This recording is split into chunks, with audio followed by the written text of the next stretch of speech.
but in terms of Halloween 2, did they ever consider asking you to come back to play the Shape, or it was just out of sight, out of mind because you were working on something else? Yeah, I think at the time they just figured I was, off doing my stuff. The only one thing that did happen, unfortunately, is that Deborah, they didn't have any of the masks. There were 3 masks made in the first one. I don't know where the other 2 went to, but I had one of them at my house, and Deborah Hill said, "Nick, we need to borrow your mask because we can't figure out how to make this, and then we'll bring it back." Never brought it back.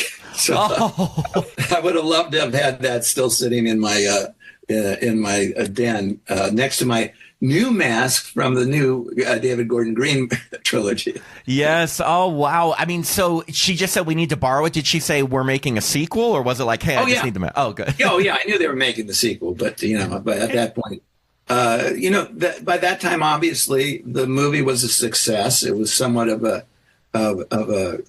real success, made a lot of money, but it still didn't have what it has now, which is this amazing sense of, historic importance, iconic thing, and yeah, it was good and it made money and John helped his career and stuff like that. But as far as like right now, if someone said, "Hey, Nick, you want to do the next Halloween?" I said, "Yeah, I'll do it."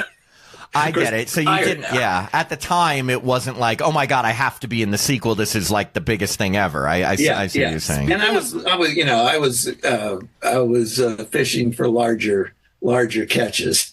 And when the sequels started coming out, did you go see each one? No. Have you seen any of them past part 1, other than the recent trilogy, of course?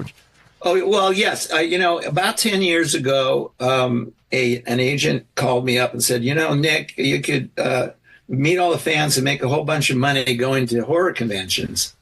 And so I did, and I have been all along. It's been a whole bunch of fun, by the way.